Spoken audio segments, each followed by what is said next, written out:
study materials.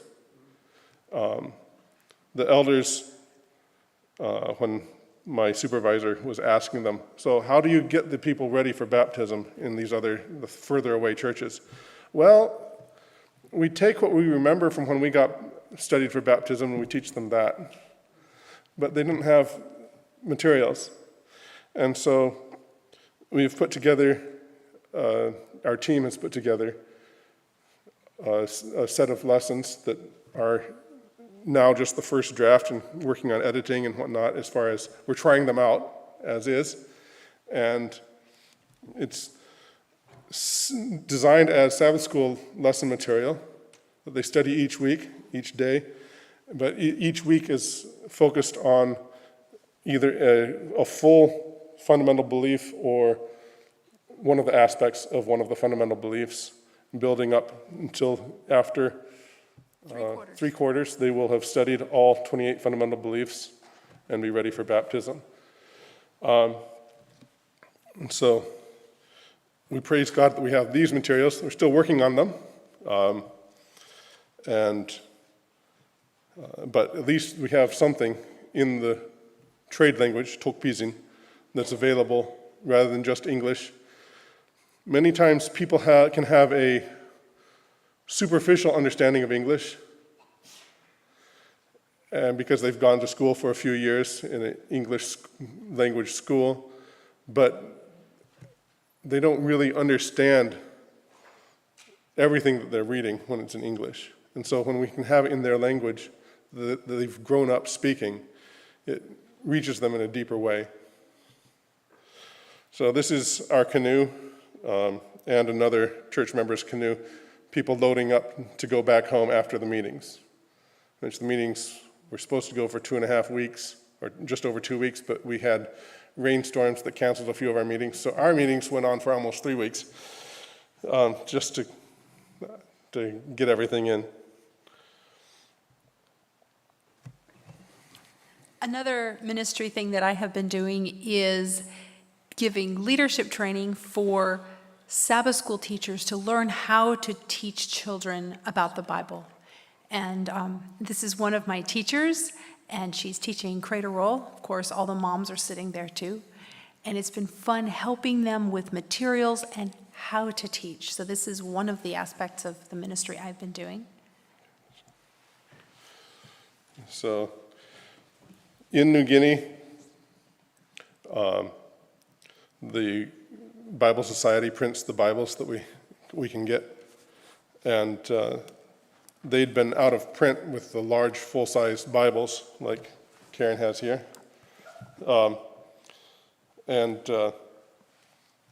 They had the smaller version, and if your eyesight was that of a teenager or a young person, you could read that tiny little chicken scratch and make heads and tails of it. But we found that there's so many people in the bush that, because of their diet and other things, their eyesight is not to that level.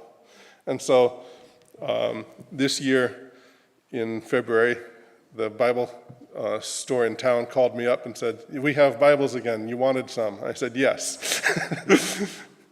And so for about $30-some a Bible, we were able to buy how many? About 100. 120 or something, with what funds we had available. And so we distributed them when my supervisor came, along with, for people that understood English, we gave them an English Bible instead, because those are more easily accessible and cheaper. And if they're a student in school, now they can have something else that helps them with their English, something else to read. No? Okay. Afterwards, you can read this with me. We can stand at the table and you can see what John 3:16 is. You can hear, she'll read it. But so this is the wife of one of our church elders that's enjoying her new Bible. But Jesus has called us all to be fishers of men. I was doing a evangelistic series And I showed the Jesus film in Pidgin English, or Tokpijin as they call it. For me, the story of Jesus telling his disciples to throw out the net and pulled up a net full of fish, almost breaking the net. That's a nice story, but it doesn't speak to me the way it does to people that live eating fish.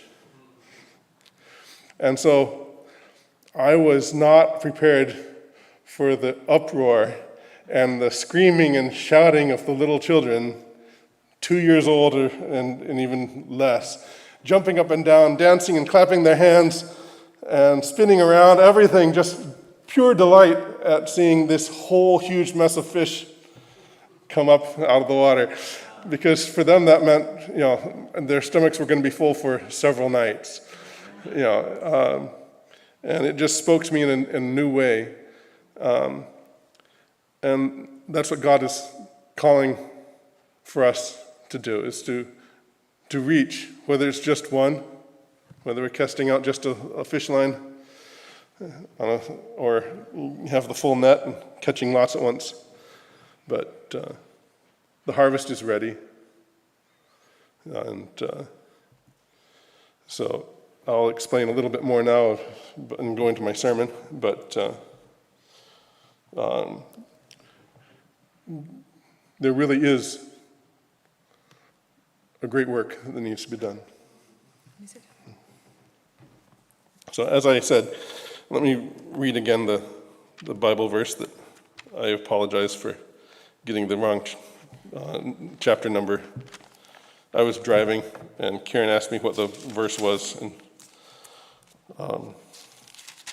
I think I messed up. Anyway, Galatians chapter 6, verse 9.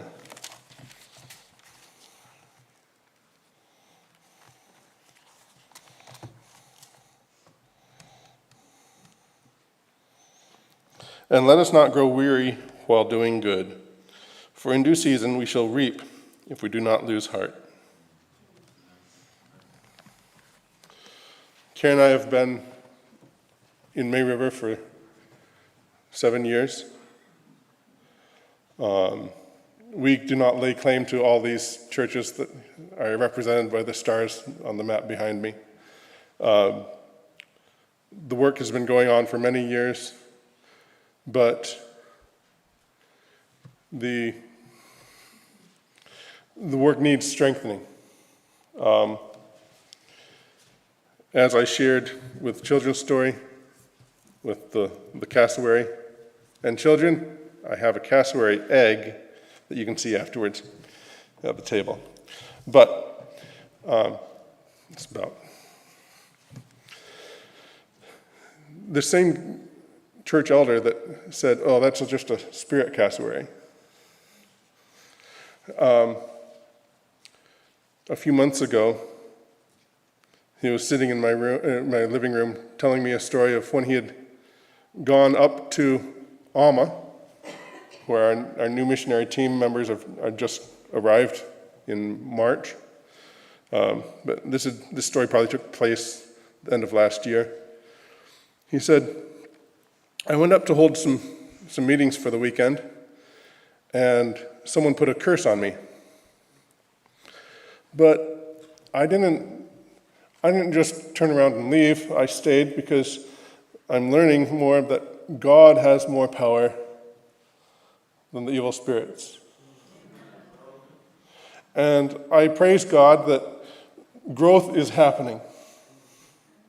He said, "I was still a little scared, so I didn't go traveling, visiting all the other areas in the bush around. I just stayed there at the village. But I stayed." And it was like, praise God for growth. But in many of these areas, as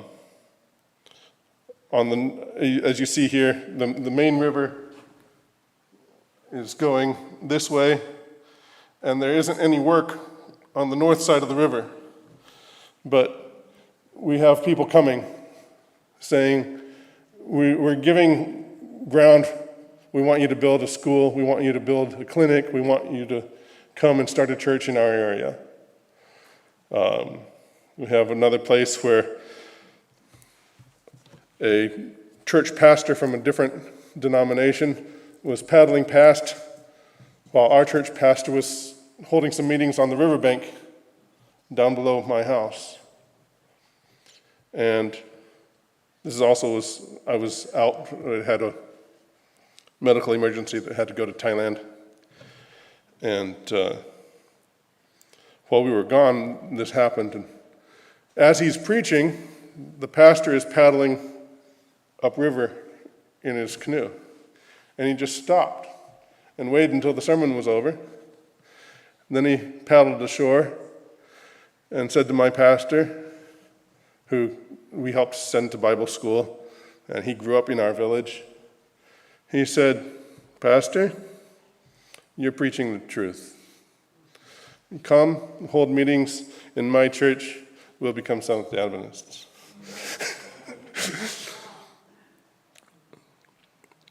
So as I said, as the title for the sermon, the harvest is ready. Back in 2019, we had to leave the village because of fighting. A young man was killed, and there's two villages very close to our house. The upriver village, some young men got in a drunken fight. One of them was killed by someone from the downriver village. So in retaliation, they burned 27 houses and tried to kill 5 people because, just for proper revenge, 5 to 1 is a good odds. But thankfully, God kept any additional loss of life from happening. That made us be out of the village for several months. We got ready to go back after the initial lockdown of COVID had happened worldwide. We were stuck in town. We said, well, now we had to wait until the local people said it's safe for you to come back.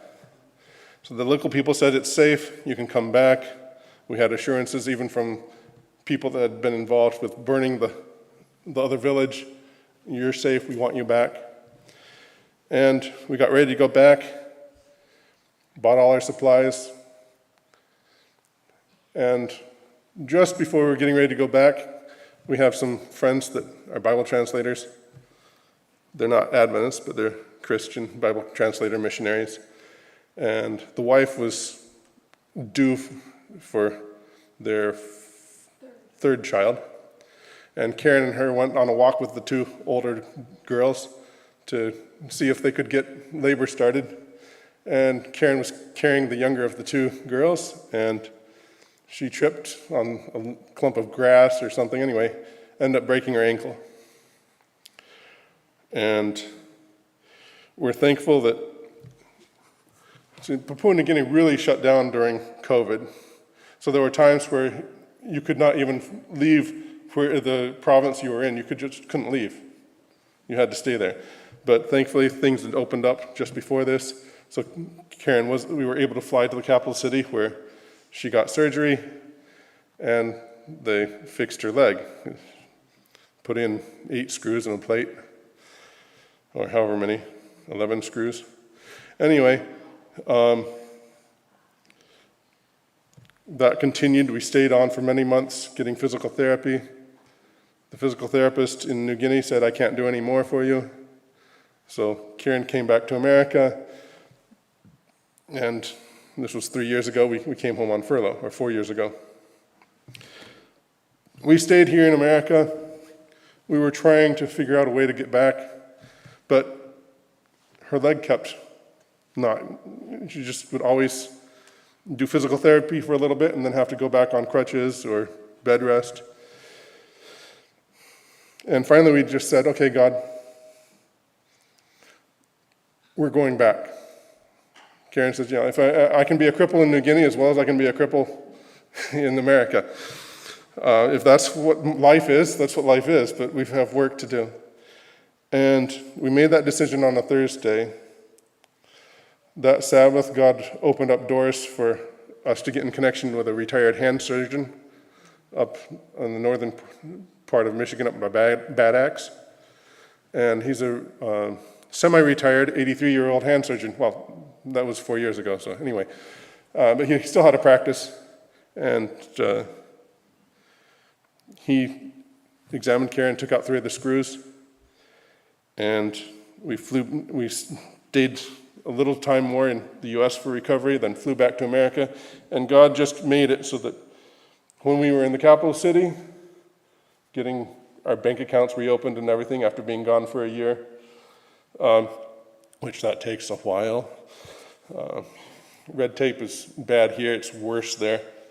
While we were in the capital city, she was in a wheelchair. We flew back to where we normally come for supplies, and she could walk on crutches. We came to the village, and she didn't need the crutches. It was like each step God was, okay, you're getting back closer to where you know. Unfortunately, her leg and the metal hardware were not friends. And so even there in the village, if she stepped wrong, she could be back on crutches or worse for a week or two before she could slowly get better. And so when we had our medical emergency, for me, I had a leg wound that was not healing. We went to Thailand last fall in August, September, and they removed all the hardware at that time, and now Karen can run and jump, and praise God, she's totally badly. And God healed her. But sorry, back to this picture with the fires. Just one short story. I think it was in the magazine. You may have read it. Came out.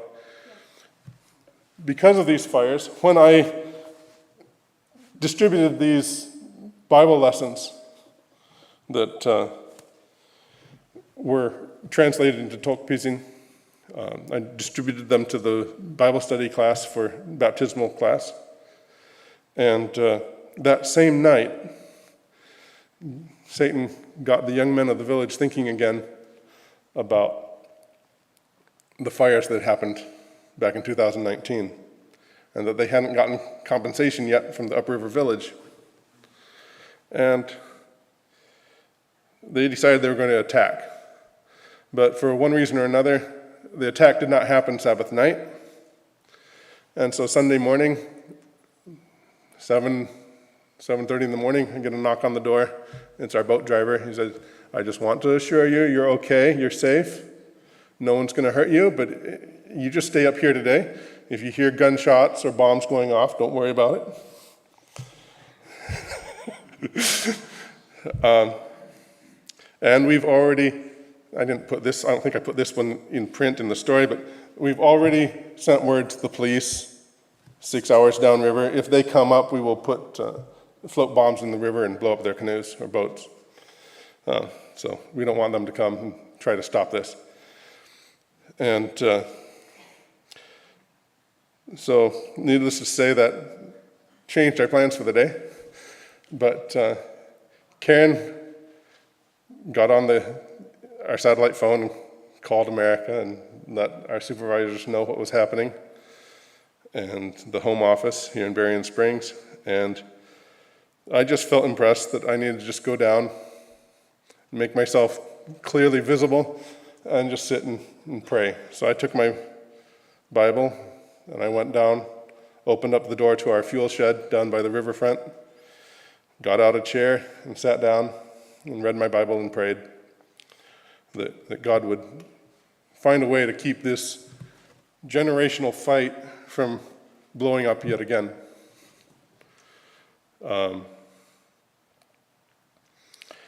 And hours passed, the sun got hotter, the group over on the other side of the river got smaller, where it was the village leaders trying to control the young men and calm them down. And I came back about 2 in the afternoon, and Karen's like, "What's happening?" I said, "I don't know." I just got tired of sitting there and almost getting sunburned now, because now the sun's in the afternoon sky and I'm no longer protected from the So anyway, a couple days later, my canoe driver came up and he said, "Well, it's a good thing you came down. Where we live used to be the Australian police chief, not police chief, but policeman that was stationed there in that area to keep the peace back in the 1930s, 1940s, 1950s. That's where he lived." So, speaking back to their cultural history, the leader of the village, the elected leader, who's a church member, he told all the young men, "You see Orien sitting there on the other side of the river. He's representing the government. You cannot, if you go to attack the upriver village, you have to go through Orien, and you can't do that." And so, while I didn't know all this was happening, I didn't intentionally go down there to represent the government, or I knew I represented the mission, because I can represent the local mission. We work quite closely with the organized church in our area. But, so he said, Orien is representing the mission, or the church, and the government, and you just can't go through him. And he's blocking you. It's also, I was basically on the line between the two villages. So I'm like, I'm blocking it. So God used that, and I'm thankful. The antagonism or whatever still is there. The Upriver Village promised before the end of the year they will give them compensation. So we'll see. But so this is a picture of our missionary team, along with our supervisor, who I served under as a student missionary back in '98 in another part of Papua New Guinea. So you have Karen and I, then you have Pastor Sean Brizendine and his wife Joella, who we're asking for prayer for. They just arrived in March. Sean was a pastor up in the UP for several years. And then the next older gentleman, Jack, and his wife Ilana Sample, and their daughter off on the other side, her name is Corey. They live closer to where the Ama people are, but on the north side of the river, of the main river, the Sepik River. And they were missionaries back in the 90s, and they were only there for 2 years, and their project got shut down. And they've always had in their heart that they needed to go back and finish what they'd started. And so 3 years ago, after he and his wife were both retired, they just finally said, okay, we're going. They sold their house.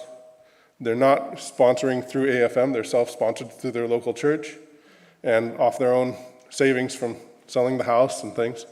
And their daughter also said, well, if my parents are going, I'll join them. She's a nurse.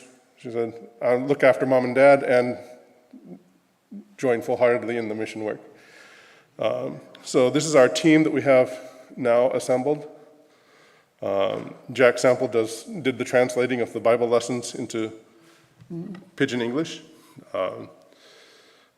I'm coming through and re-editing them because from his experience in Papua New Guinea before, whenever he didn't have a good Pidgin English word, he just used an English word, explained it once, and then went on for the lesson.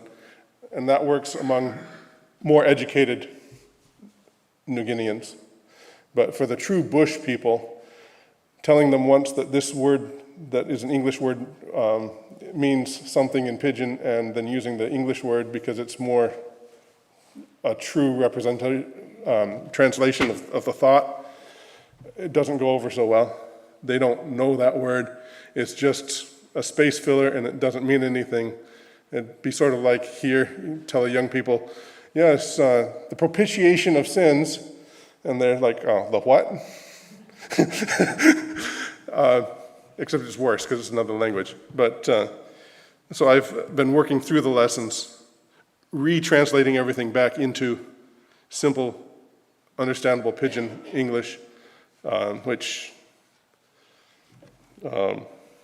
takes a little doing. But the other thing is we're trying to find the areas in their culture that are not answered in Western thought. We don't have a Bible lesson on what to do when someone puts a curse on your kid, or when your kid is sick and your extended family is pressuring you to take them to a witch doctor, suspecting that a curse has been put on them when they have malaria or something else. And so a whole other set of Bible studies need to be done we're working on them for new believer lessons that they will continue studying for the next year after they're baptized, helping them to understand what it means to be a person from Papua New Guinea and a Christian. How does Christianity apply to their everyday lives, and how do they remain a faithful Christian in a society that is so steeped in spirit worship? And so that is our goal. And partly due to some of our supporters retiring or getting old and passing away or whatever, along with our needs for additional travel, additional work that we'll need to be doing to really support this work, train our local leaders, and then really branch out into unentered areas. Our costs are going up, and so we are not funded by the church. We're funded by local individuals and local churches that commit to supporting us on an ongoing, monthly, quarterly, yearly, however it works best for you. For AFM, they calculate whatever people pledge to give.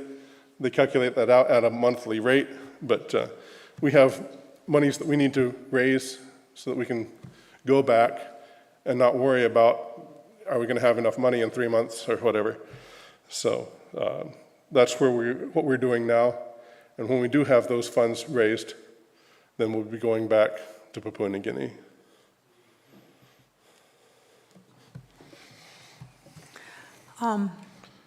Like Orien said, we are donor funded, and we do have fundraising that we need to do. We need more pledge donors. Now, this church has, as a church community, has sponsored us, but one of the things that often works even better is if the church as a community of families supports us. So each family unit decides what they're going to do and does it directly to AFM. And then the church always brings our prayer requests to the front, and as I already know, always puts our newsletter on the bulletin board. So that is what we would recommend. And if God is putting that on your heart, you'll notice, well, regardless of whether or not he's putting it on your heart, out in the foyer, I have papers of 2 different colors. There's also some white paper, which is one kind or the other. The green one is the pledge paper. I invite you to pray about it, take it home, whatever you need. This talks about giving money, and I'm not in the middle of that. That's between you and God. The blue one is about getting on our newsletter list, about getting the Frontiers magazine, and about knowing all of our interesting stories as they happen.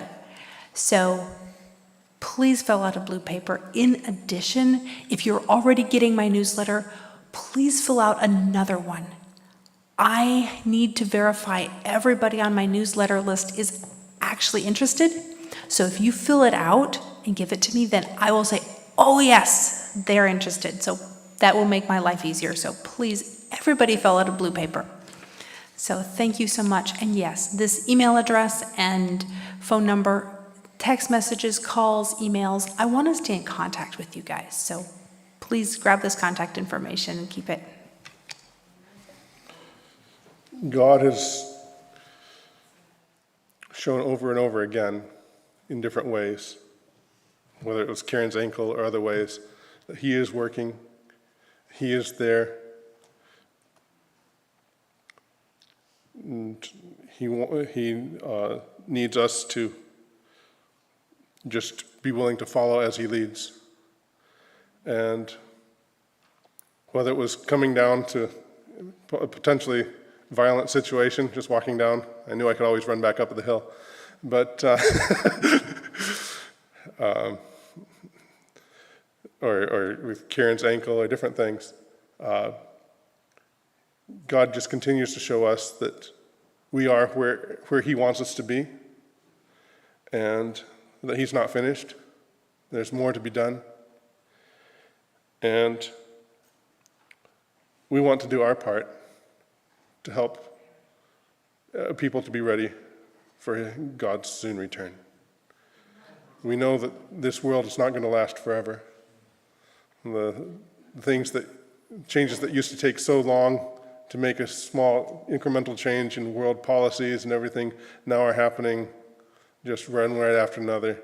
It's clear, to me at least, that the time is short, and that while it's still free and easy to do, we need to do as much as we can to reach others with the gospel. Thank you for your time.